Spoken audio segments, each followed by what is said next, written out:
But in the meantime, let's restart. And you might have noticed that my name was mentioned 3 times before I came up here, which really made me nervous. I'm Harriet Langanke. I'm from Germany. And I had the great honor of being at the first European Summit. I was making the opening remarks in Amsterdam last year. I have also been at the US PrEP Summit in San Francisco shortly after this so-called president was elected in the US. And now I'm very happy and honored to be, the Americans shake their heads. And now I'm very happy to be in Poland. And I was taught how to say dzień dobry, which should be hello or good day, and maybe we should already say good evening, but that I would need Magda for. And I was informed, I was trying to make it a gender-neutral recognition in the first place, but I learned that in Polish there's still just pan and pani, and maybe we can help our Polish friends with coming up with new vocabulary. So, welcome to this panel session. We have 1 hour after we have heard already our panelists. Maybe 1 or 2 words to my person. I'm a journalist based in Cologne. I'm also a sexologist and a sexual health expert. I'm with Cindra in AVAC, and I'm one of those people who, together with Nick behind there in the room in Germany, who are very, very proud of the achievements that it took Germany so long to acknowledge PrEP, and then finally we made the race and now have, since September the 1st, you might have heard of it, the health insurances cover PrEP prescriptions and PrEP therapy, or not therapy, but PrEP prescriptions and all the needed things. Yeah, please, applause.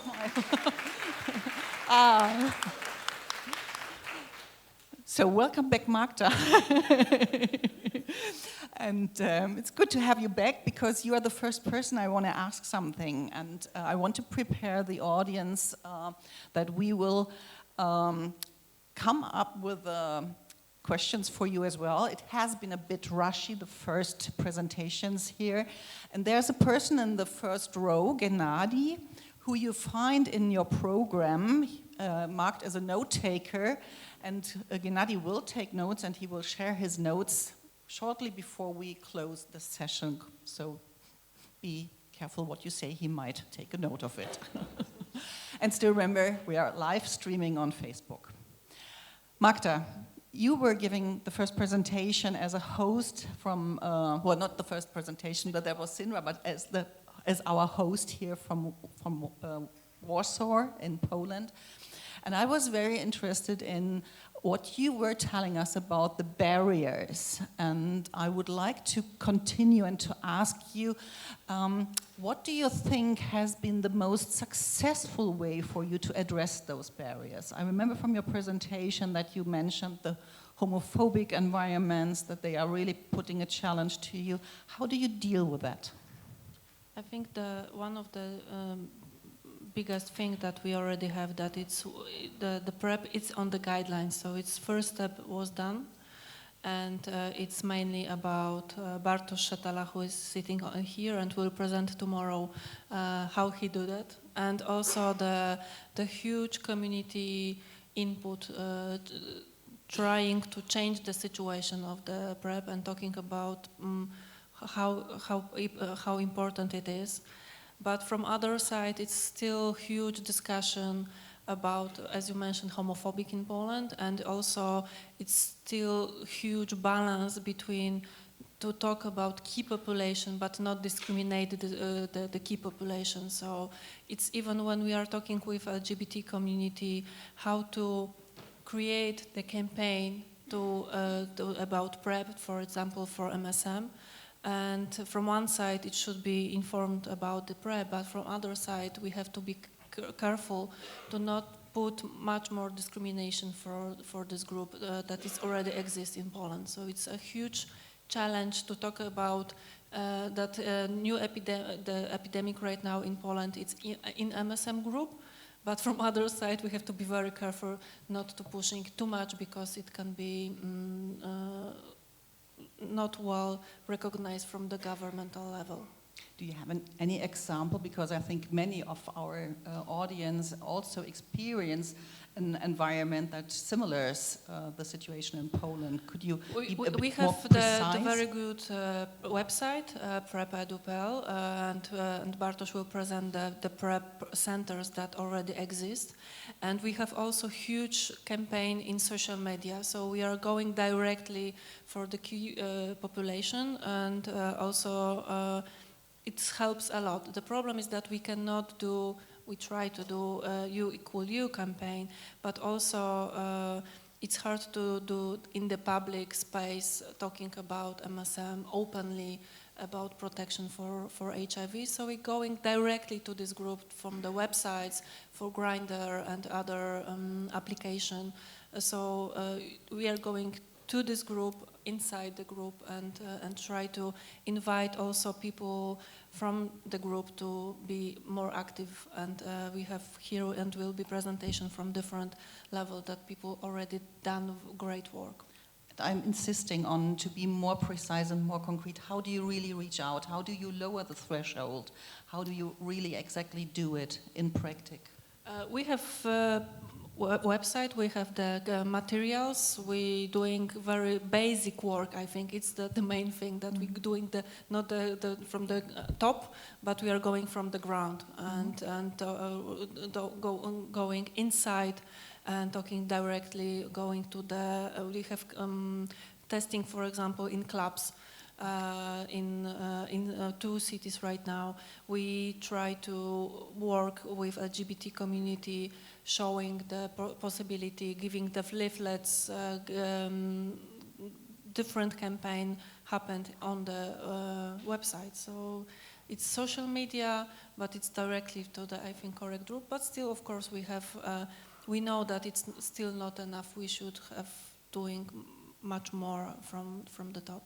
Yeah, much more needs to be done. The Terrence Higgins Trust, the presentation of Greg about how he has done this iwantPrEPnow was also, as you say, a social media campaign. It was on website, it was on internet.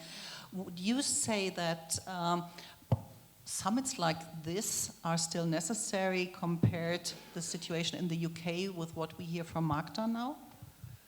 Do I think these summits are still necessary? I think if we look globally at where we are with PrEP provision, awareness, access and acceptability, it's in a sliding scale and we're all at various different places. So I think summits like this are a great place to come together, share our learnings. Some of us who have made more progress, for whatever reason, luck mainly, is to learn barriers from across the world in different communities so we can take those back to where we have had easy gains, if you like, and start implementing what barriers are, those culturally specific barriers, into those slightly denser communities back home in the UK. Because we see, we haven't seen as great a reduction in HIV diagnosis in MSM under 25 who don't have English as a first language. So when we work internationally, and actually the only way we're going to really tackle this epidemic is if we work globally. So I think, yeah, this is always important for us to come together and share learnings and barriers. From what I understand is the situation in the UK is completely different when it comes, for example, to STI clinics. You have Dean Street, you have Mortimer Market, you have the great places, and from what I understood from Magda, you don't have these places and even the lack of knowledge in the physicians. Is there anything, Greg, that you would recommend from your experience with websites, with social media, because this also works, from my point of view, in Poland, could work? So a disclaimer, I often get a lot of praise and singled out for praise and achievements, and actually I'm the first person to say that they don't belong to me. So we have an incredible network of sexual health clinics in the UK. We have invested infrastructure funding into normalizing all testing, particularly HIV testing. We have amazing campaigns by our non-government organizations about reducing HIV stigma for those living with HIV and for those wanting to test. So with with the PrEP component, we really came along at the 11th hour, 11:59, it was about to go into midnight, we came along and we built on infrastructure that was there, so I can't claim those credits. So what I will say is that we can do the bottom up and we can do the kind of broad stroke, but you really need your policy and governing bodies really to invest in sexual health. And when we have an age of austerity, mental health and sexual health always the first things to go. And also those already marginalized, people from BAME communities, men who have sex with men, trans women, some sex workers, and some people who inject drugs, they're often the ones hit hardest. So it's a much broader stroke than just PrEP.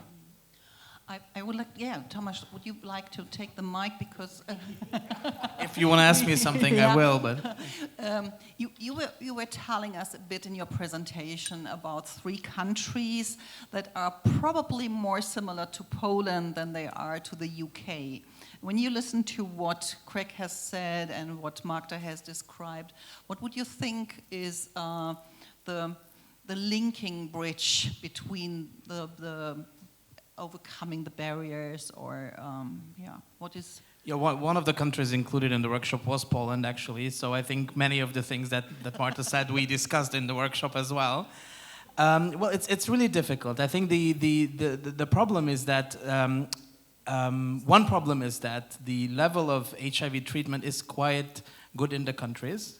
And many people think that if we put more pressure on PrEP, on prevention, and we become louder, that might be taken away. So a lot of people feel that there is a real risk of people losing access to treatment, and that can be used as a leverage against people. And that's one of the difficulties that we find in the. How do you address this difficulty? What do you do?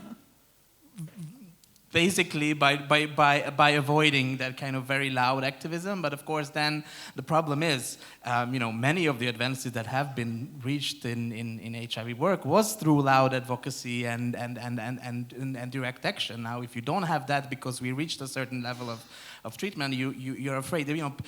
People go into direct political action when they have nothing to lose. And people do have a lot of things to lose now. So I think that's one of the difficulty in these countries, especially those that, like Hungary, we had a relatively progressive social environment, a relatively progressive legal environment, and then there is a risk of going backwards. And I think that's when people are difficult. Of course, community organizing is very important. Getting people to discuss issues, to be aware of issues, and many of those things can be done via this new technology, social media, just making sure that there are spaces that people can come together and discuss issues.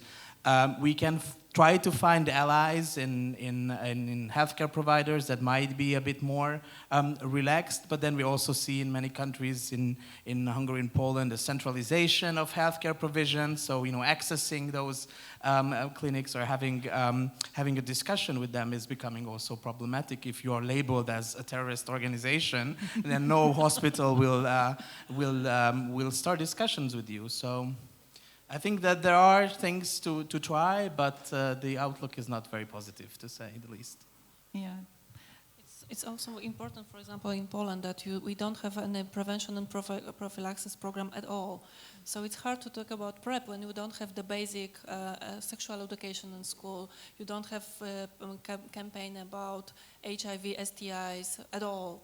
So it's just an extra information that PrEP it's not available as it should be, because when you have the country then officials saying we don't have any problem with HIV, and we know what happened in European level, how Poland looks like, and from other side we don't have budget for any prevention program, so hard to push much more. We're doing a lot, step by step, but still it's not enough. And what you mentioned, that very often NGOs saying we have to start fighting first of all from normally prevention prophylaxis program, then for PrEP, and sometimes people saying, but when you start taking money from HIV budget, you're taking money from treatment. And we said it's extremely different, it should be extremely different budget, but in Poland it's exactly the same budget.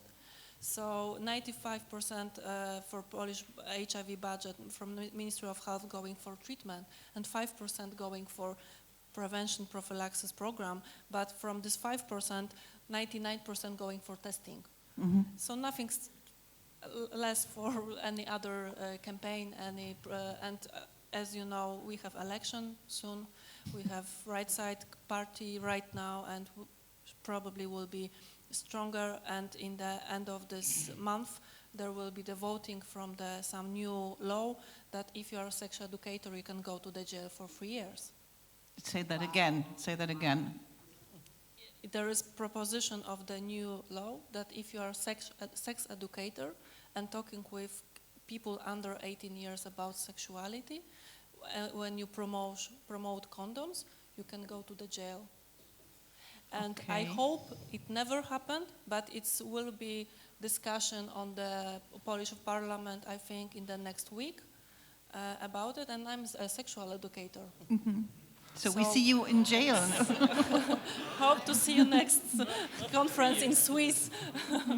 Yeah, but this is what we are talking about in Poland, the situation, how we can talk about PrEP when we are not allowed to talk about condoms. Sorry, Magda, that's too bad. So you're gonna have to ask them for their ID to see how old they are before you can talk to them about sex? For real? Wow. If the law comes. Yeah, we have some terrible discussion in the last week when we were talking about sharing condoms, because we have cooperation with AIDS Health Foundation. We have free condoms, and people on the website asking, are you really giving for free? Are you checking the ID? And they said, no. And why? And what is the problem? Yeah.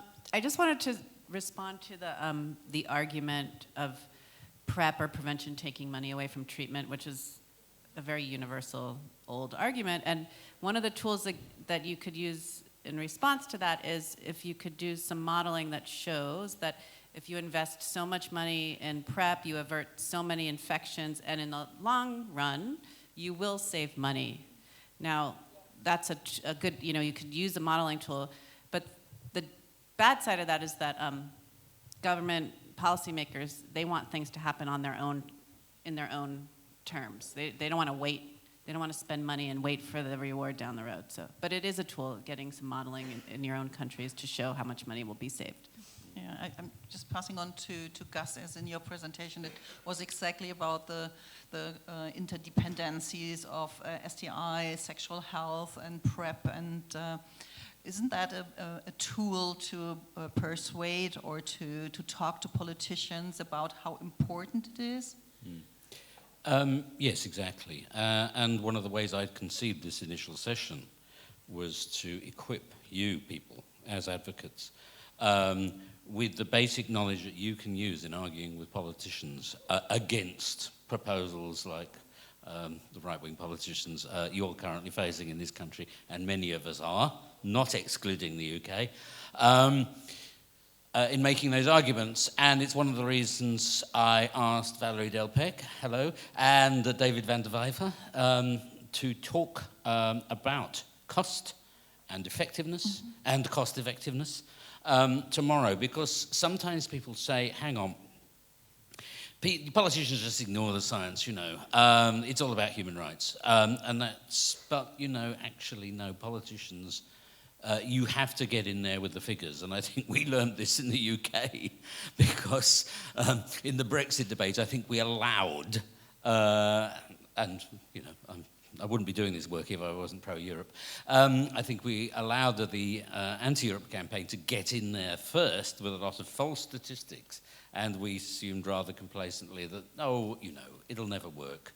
Well, these things do work. They may start off as ways for populist politicians to gain votes from conservative people, but if you don't resist them, they have a nasty habit of getting into the law, so we have to be very aware of that.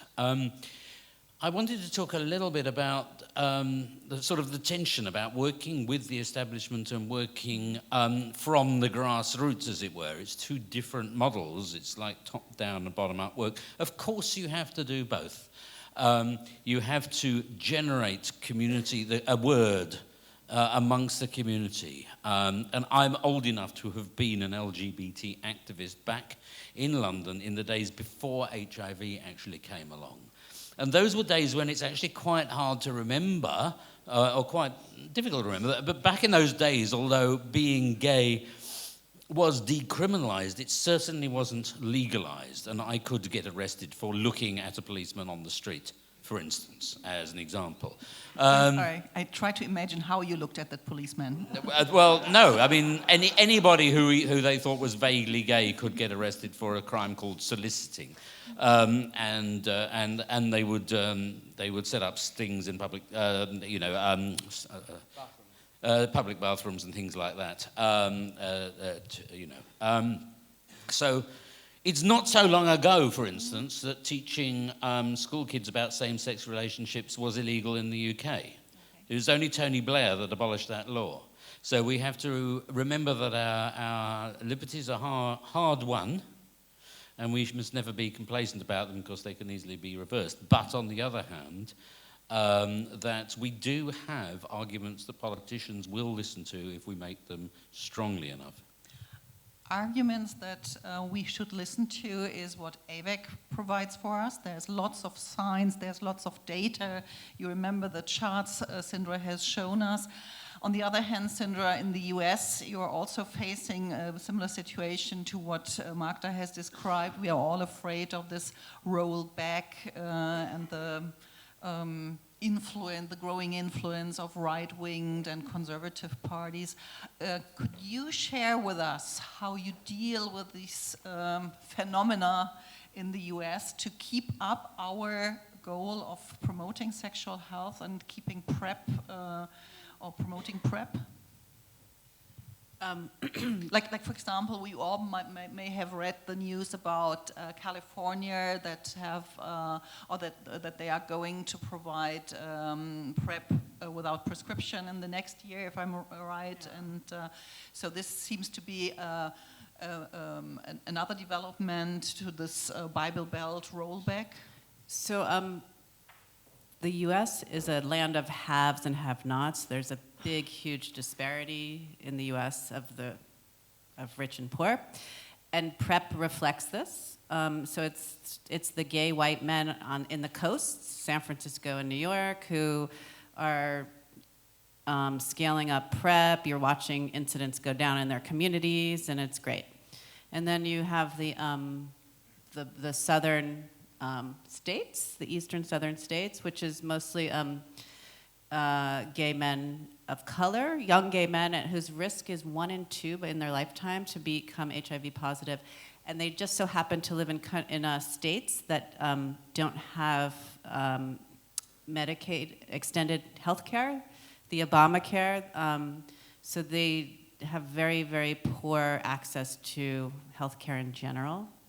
And they're alienated from the health system to begin with, mistrust in the health system. So there's a real disparity between who's getting PrEP in the US. And I think we have maybe 250,000 people on PrEP in the US. From how many should it be? The CDC says that 1.3 million, 1.2 or 1.3 million people are eligible, are at risk enough to be on it. And this is just a very poor reflection of our very broken health system. I'm sure you all know that we don't have socialized medicine or universal health care, and it's a mess. But still you're dealing with it. And still. Well, we're dealing with it. Bernie Sanders for president. But also I want to say that not only is it so there's that U.S. issue, and then there's also, the U.S. happens to be the largest funder of health research. So we're the largest funders of vaccines and cure and PrEP and blah, blah, blah. And that we are definitely pushing, and things are holding steady. And then we're also the largest funder of, we have PEPFAR, and then we also fund the Global Fund.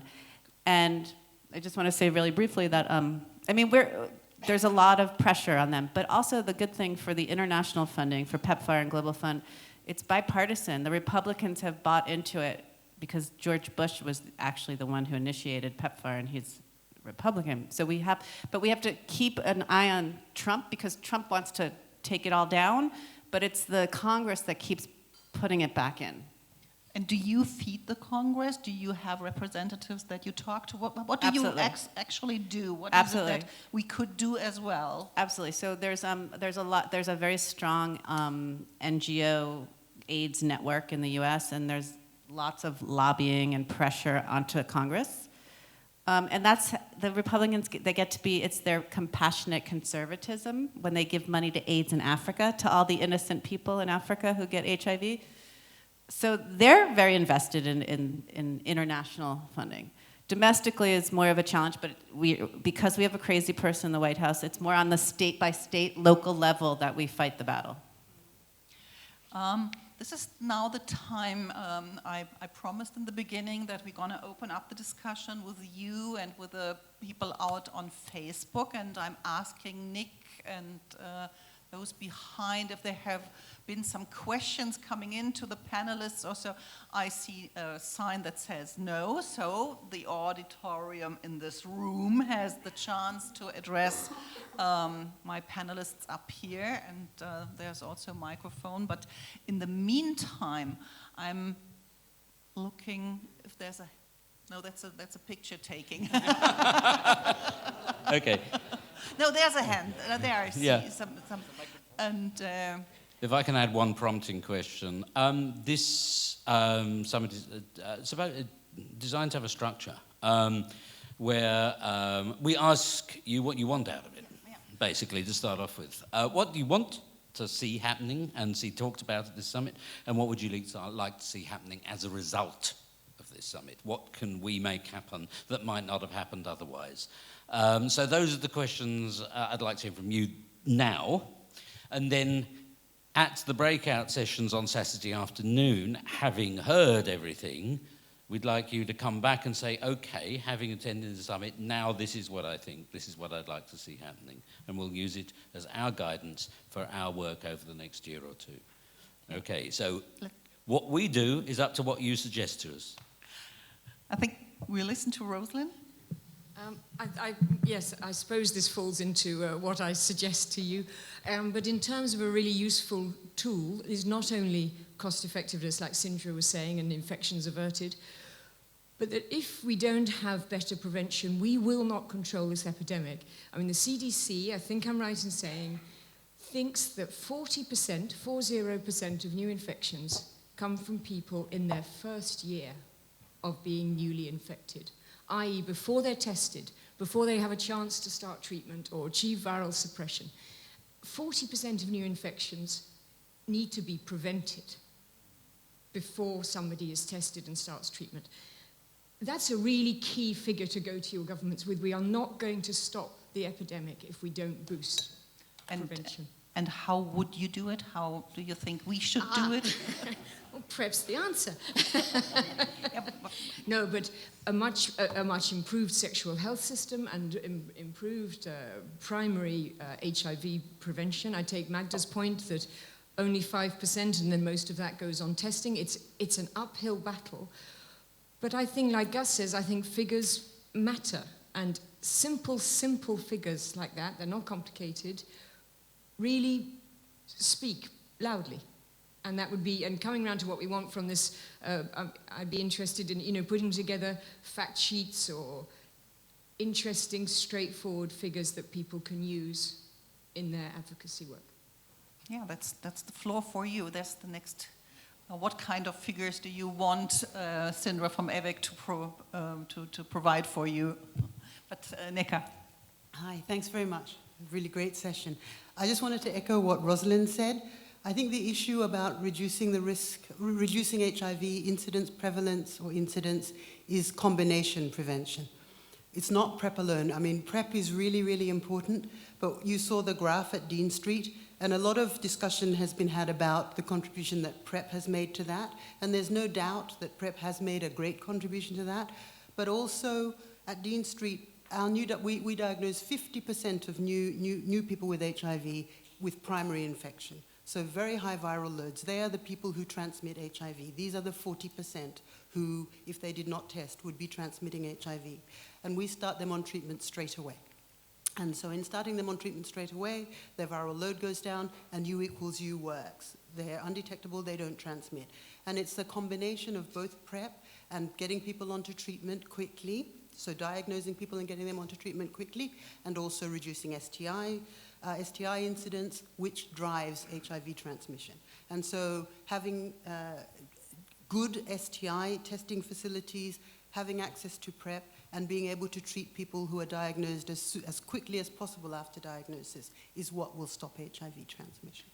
I think everybody in this room understands. Please stay there. I'm going to ask you another question. How do you bring this message that we all very clearly understand? We are sitting under this title of this summit, but how do you persuade politicians? How do you teach them to understand what you just said? I think this is crucial for all of us because we all need to argue with our representatives.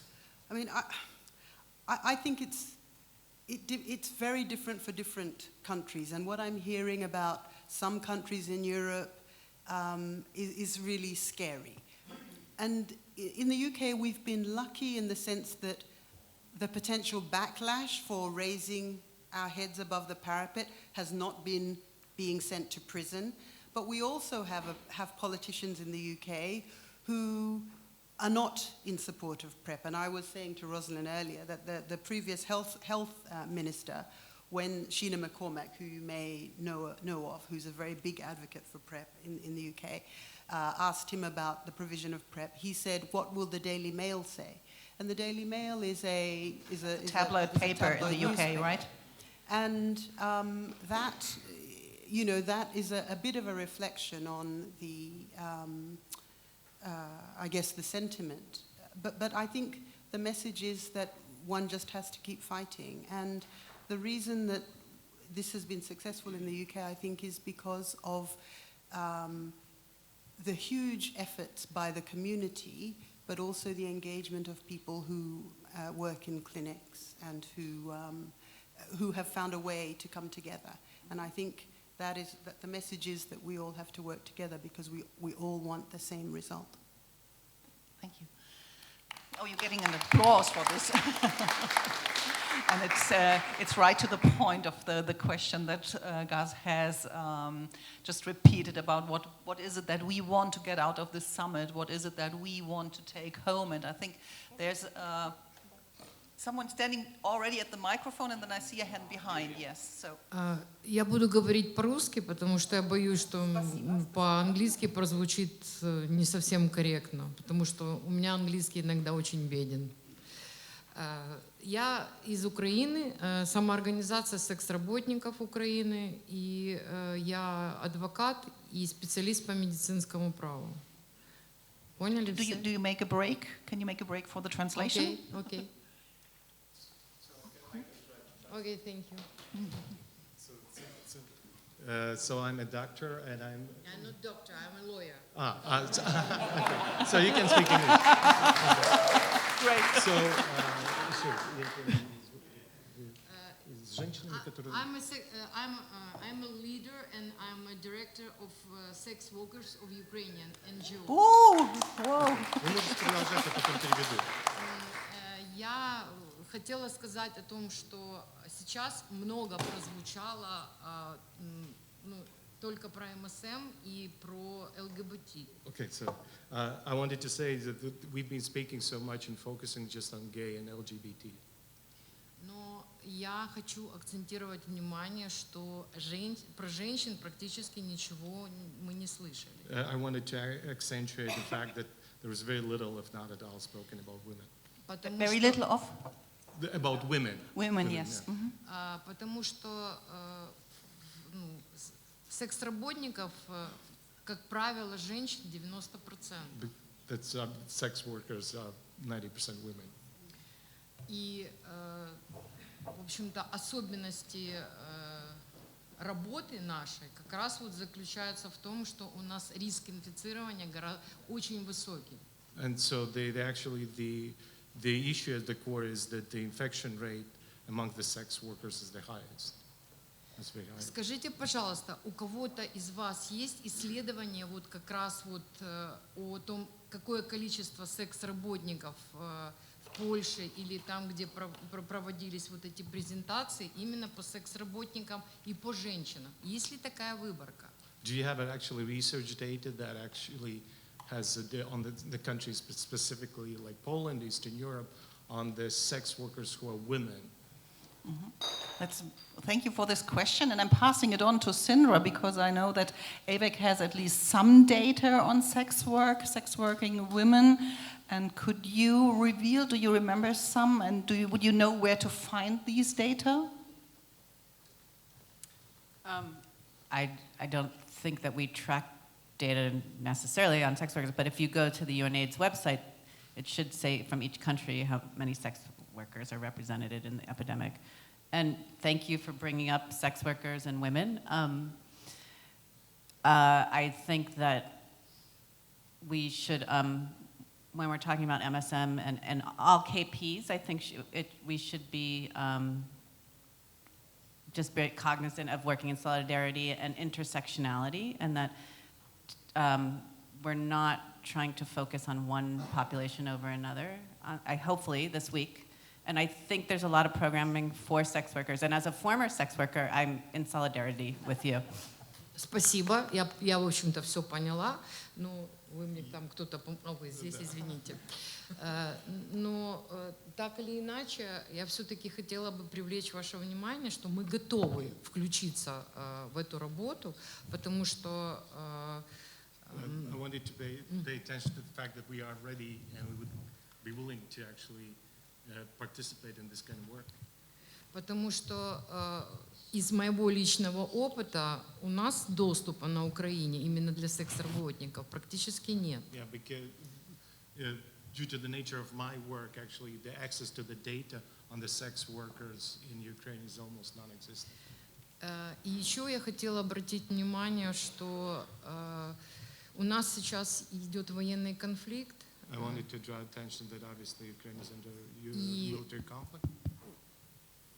Очень большое количество насилия и очень, о ПрЭПе вообще никто не знает на этих территориях. There's a lot of violence, and particularly in the regions where there is violence, there is no information on PrEP at all. И эта тема вообще не открывается у нас, то есть мы не говорим на эту тему, потому что про ПрЭП очень мало кто знает, но если бы эти программы могли быть вот в этих территориях, солдаты бы знали, государство бы как-то спонсировало это, то тогда бы ситуация с инфицированием, с риском была бы намного ниже. So there is a lot. Okay. So if these programs were actually in the territories, particularly as I understood, the ones where there is military conflict, then the soldiers would know it, and the people would know it. Obviously, the infection rates would go down. I'm just trying to explain shortly, briefly about these devices because I think it's better not to use them here for this because we were losing the Facebook community outside because they don't have this translation, which is why I'm not using it. But Cindra is already prepared to give an answer to that. And I think, if I'm rightly informed, we are going to have sessions on sex workers, tomorrow breakout groups, and we will have, hopefully, more time to discuss this. Okay, thank you. I understand this, but this is big questions in my country. I'm very afraid because please remember about sex workers. Thank you. And this is why you're here, to help us do this. And it is important because in Europe, HIV is seen as an MSM issue. And if you look at PrEP in France, yay, France for the first country to roll it out for free in Europe, 99% of it goes to MSM, 1% to women. I don't know how many are sex workers. So we need to remember that women get HIV in Europe, and a lot of the women are sex workers. Yep. I've got a I think there was a remark in the back, right? Okay. Yes, I'm not sure I'm allowed to sort of comment because I'm keeping track of the Facebook comments, but I just wanted to sort of... Are there some Facebook comments? This is Yannis. No, there's no comments, but I like to comment on something just to... You're allowed to have a comment. It was about time. You're welcome. So thank you to the Ukrainian colleague for putting sort of into the discussion the sort of the unmet need for PrEP in sex worker communities globally. I know this is a PrEP in Europe summit, and it's obviously we are sharing experiences, struggles, and countries, you know, will learn from each other.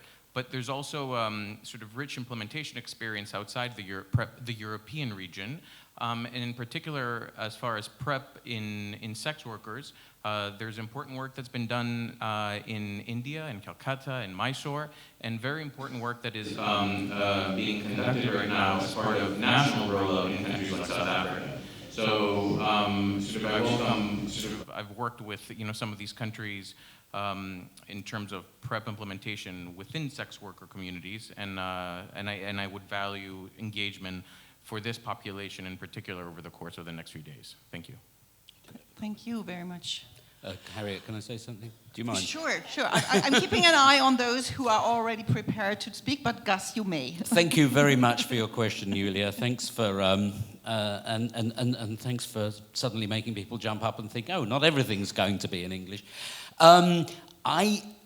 The question of PrEP for sex workers is enormously and unhelpfully politicized, and that's one reason it has not been fully investigated in Europe. On the one hand, it is accepted that women who work as sex workers in places like Africa are at a much higher risk of HIV and are quite rightly a targeted population. On the other hand, it is also the case that female sex workers who work in high-income countries are not especially at high risk of HIV compared with some other kinds of women. And unfortunately, this fact has been used by certain sex worker organisations as being a reason we shouldn't investigate whether some women working as sex workers in Europe need PrEP. And I think your question just shows that it's been an area where there has been unhelpful generalisation. The situation for women who, through choice or necessity, are working as sex workers in Ukraine is totally different from the situation of women in, London, although there are certain women in London who may also need PrEP.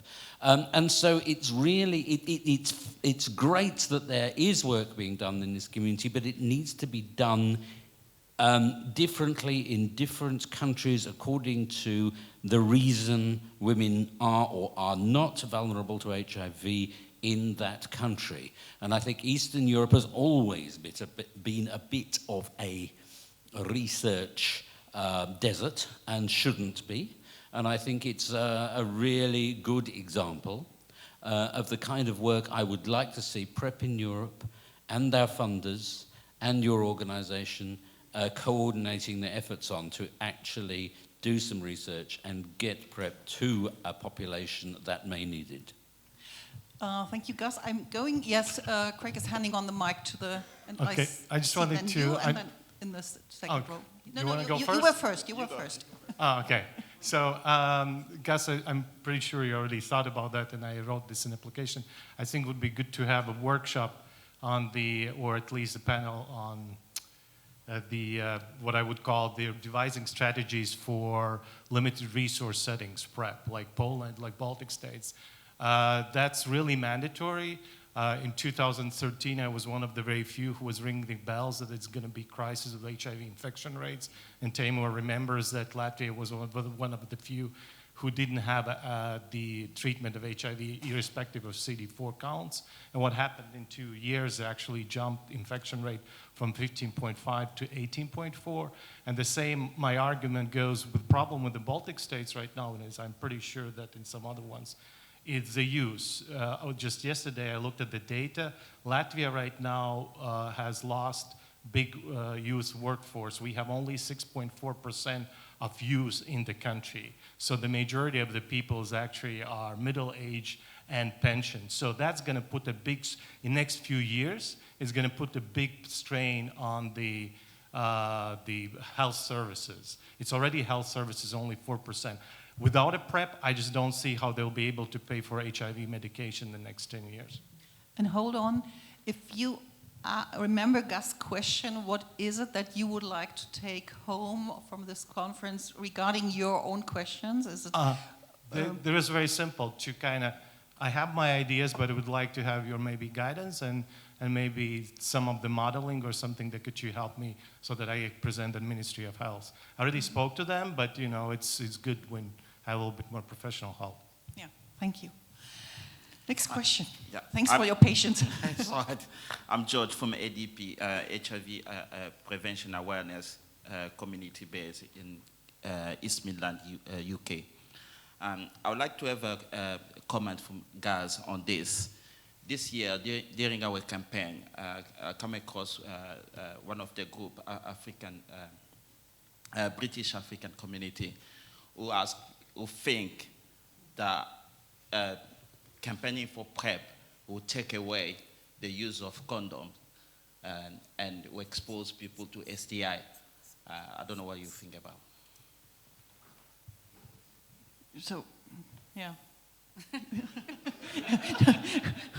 Nobody really knows. No, I mean, that's, okay, so this is a very, very common misperception that PrEP is going to take away condom use. PrEP is there for people who are not and cannot use condoms. But HIV is also an STI. Yeah. I mean, really, that's it. I mean, PrEP is actually for people who don't use condoms or can't use condoms or don't want to use condoms. And the study shows that that there is not condom migration. And if there is, that's okay because they're on PrEP. Okay. That's why I did my presentation, which was partially to show that STI rates started going up from 2000 onwards, and not just, I should say, in the gay men, a little bit less, obviously so, in heterosexuals.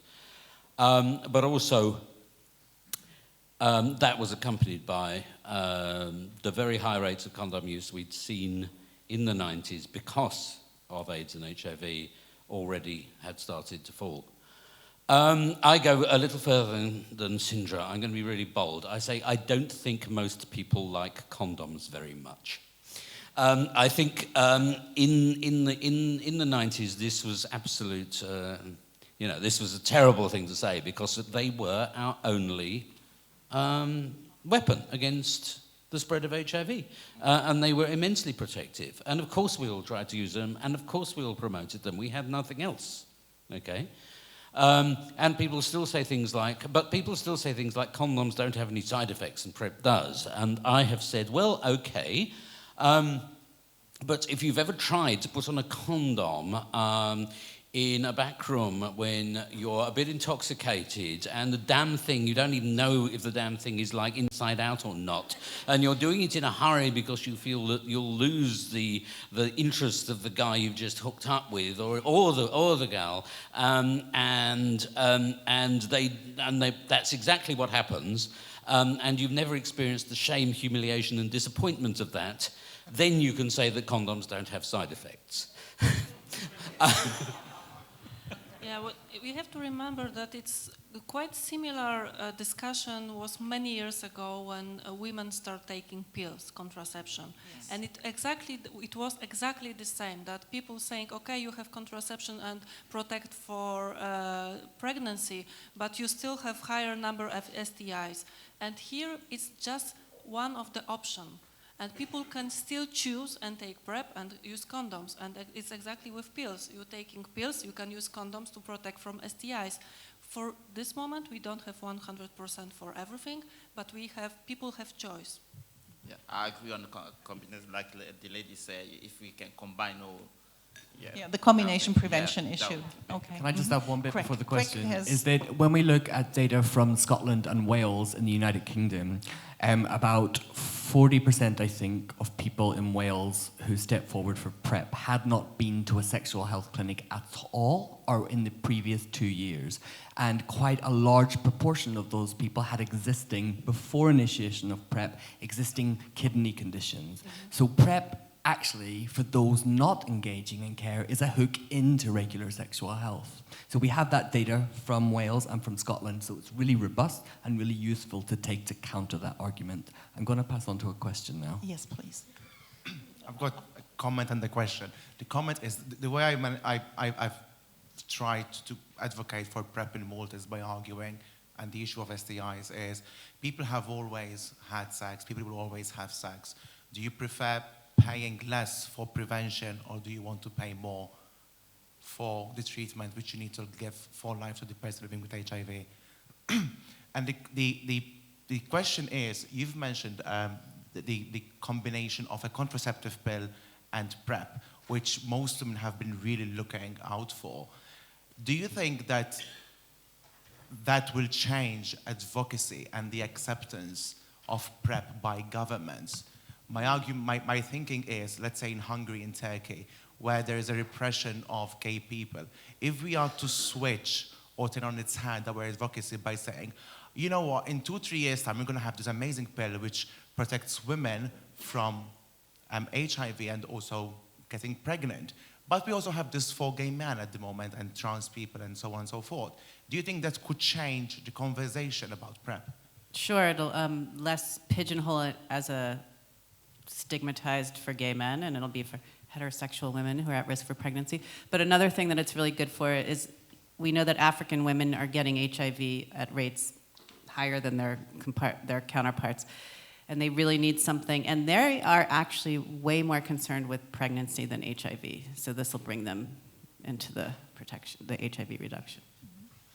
Yes. My name is Mirgenova Gauhar. I'm from Kazakhstan, Global Health Research Center of Central Asia. First of all, I wanted to thank for the opportunity to participate in this summit. Unfortunately, in our country, we don't have PrEP for any key population. So participation in this summit I consider as a huge opportunity to learn lessons and to see how this program was implemented in European countries, in Western, Eastern region, and also to see how in Ukraine it's. I know that there is one successful pilot trial, was not trial but demonstration project, right? But I mean, our government right now is opening is opened for implementation of PrEP into the into the public health care system. But one of the most important questions to solve right now is how to incorporate it into the public health system, because taking into account that we have lack of funds to provide medicaments for treatment, we need to prove that we have to find funds to fund PrEP in our country. So probably I can get some, good lessons or examples how to avoid this, conflict, and include this program into the public health care system in our country. I was surprised that in Poland it's out-of-the-pocket services and it's successful and people are ready to pay. So probably that might be one of the mechanisms. Although I believe that it should be covered by the government if it's possible. So we need to create good mechanism how to incorporate it into the public health system. Because, all the science approved, we know how to do that, the program is ready. So we need to include it in our public health care system. So this is regarding Gus' question, what is our expectation? So this is my personal expectation from this meeting. And I've heard that some countries, they say that lots of people on informal PrEP rather than formal PrEP is available. But, a huge amount of people are still on informal PrEP. This is also another question. And taking into account the huge stigma in our country and other barriers, limited resources and other barriers, I think it's very important to discuss probably some good examples, big mistakes and good lessons. Thank you. Yeah, thank you very much. I think, you're getting an applause. Is there an answer to that question? I wonder if there's an answer. I think the next 2 days will be the answer, hopefully. to address that. And yeah, there's some more. There's a queue. There's one answer. Hi, I'm Jamie. I'm from UK. One of the things that I would like to see to come from this is we're talking about getting PrEP out to people, but what we're actually missing is some of the research in the first place. So like how, for example, the drug trials were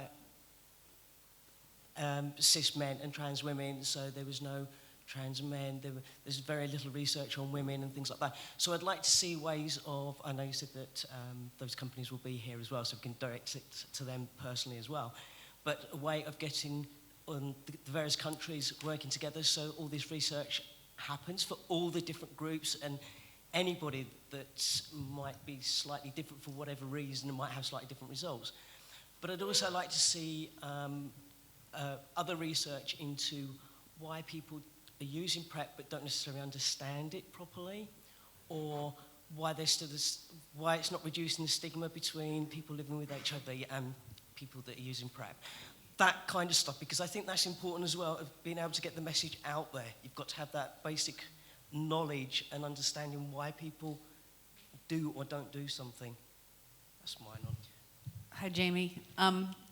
I think you could ask, oh, they're not going to be here, but the Mosaico vaccine that's going to be in Italy and Poland and Spain, I think that they're including all trans in this study, which would be great and one of the first.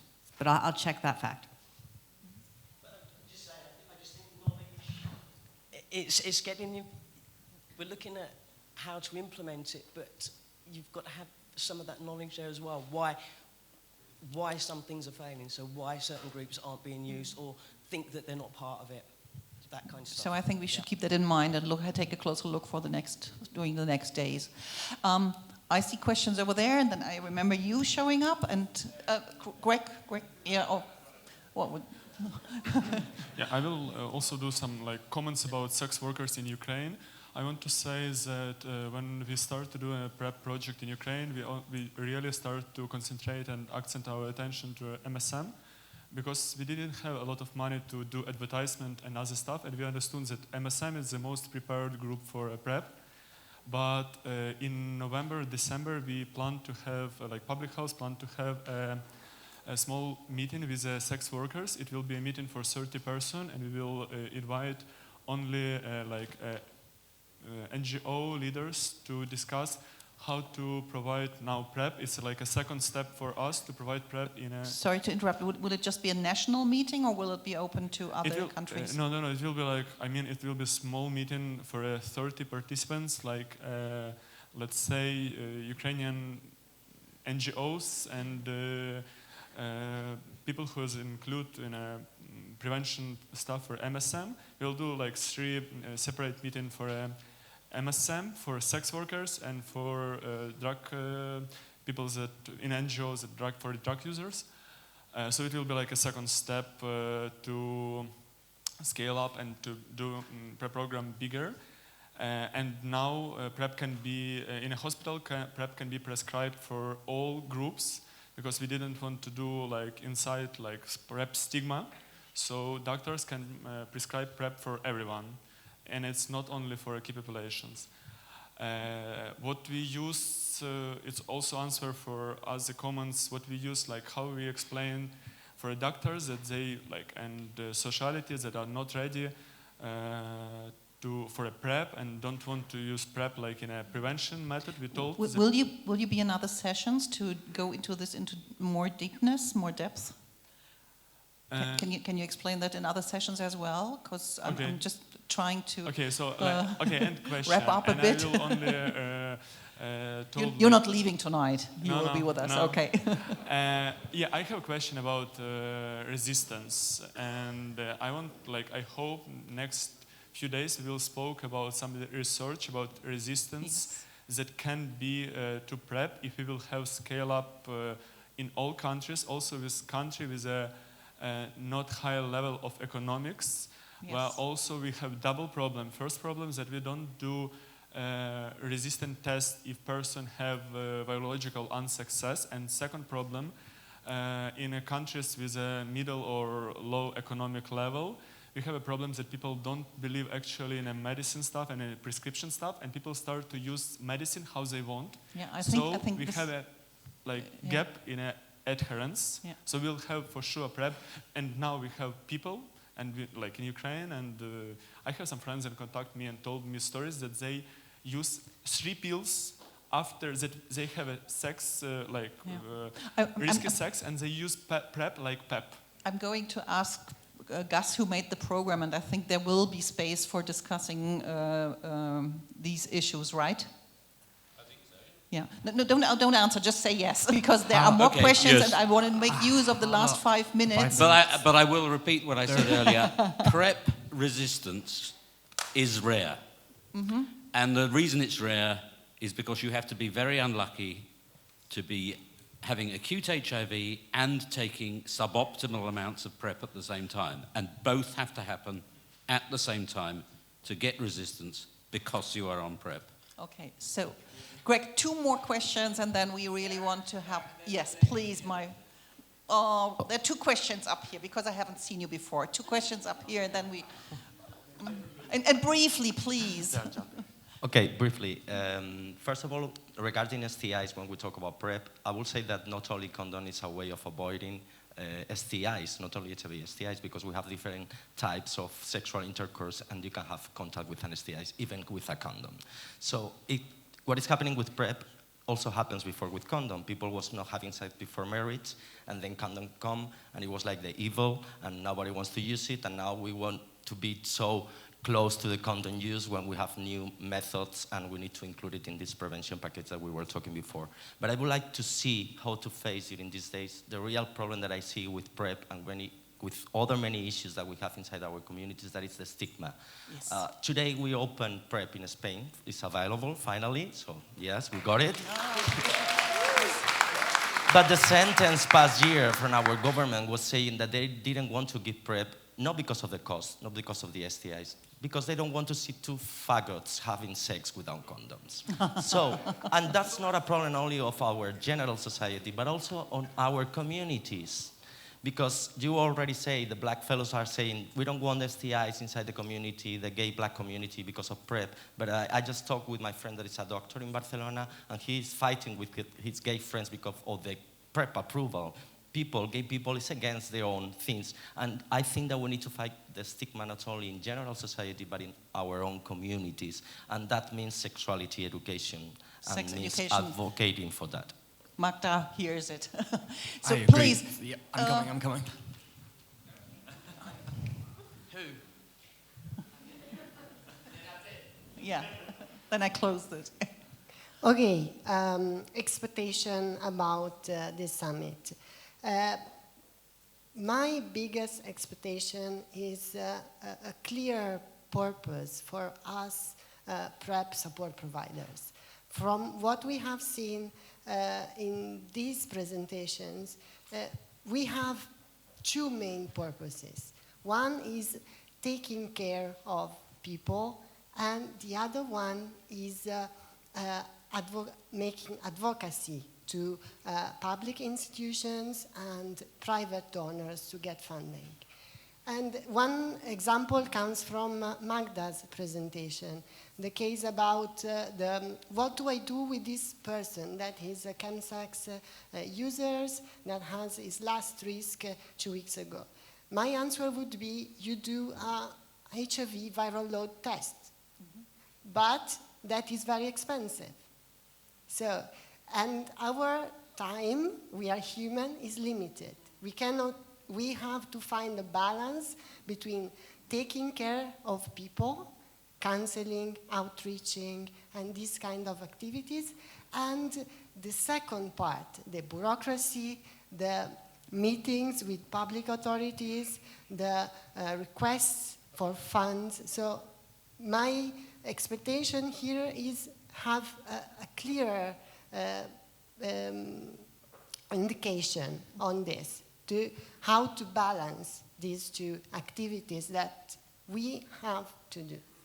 Thank you. I think those limited resources will accompany us throughout the next days. And Yeah, I'll be super quick. So I have a comment and a question for Magda and Thomas. No. Yeah, but no answer to the question. No we answer, can just okay. remember the question and we'll answer it throughout the next days. I was wondering if your research also included Russia because of the increase of HIV, and if you could use Russia as an example of why you should keep with the progressive stuff, why you should keep sexual health education. If their increase in HIV is 15%, then it's quite useful to use them as a bad example of what not to do, especially in policy talks. Is that it? Okay.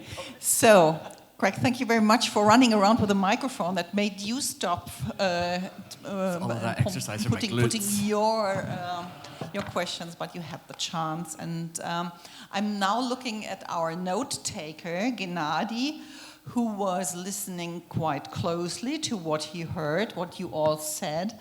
And I have asked him to share with us the one single message, the bottom line, right? Or one of the million bottom lines. So please, Gennady, come up here and tell us what is the most important thing in your notes.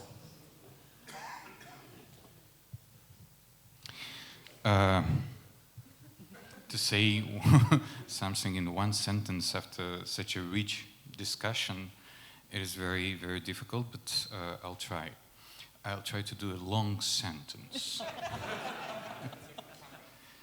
Oh, Mama. Okay. What I can to conclude or propose the conclusion of this discussion. We are stepped in the fighting for something new. We have hope for ourselves, and we hope to help other people. We face quite a strong opposition from our governments and some other politicians. First of all, politicians. And as I don't remember who said it, probably Gus or Cindra, that we just have to keep fighting because we don't know for sure what will be in 5 years. Will there be those new medications we've heard about from Cindra, or they will come in 10 years? We don't know, but the only thing we really can do is keep fighting. Thank you, Gennady. And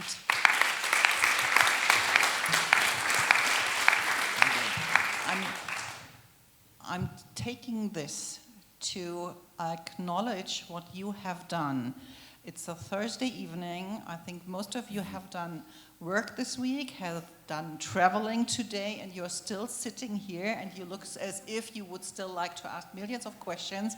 Keep on discussing, keep on going on, asking questions, and I'm very happy that there are 2 more days, and for some there's even the Sunday. So I can close now this first panel, saying thank you to my panelists and saying thank you to you, wishing all of you a very fruitful summit. Thank you.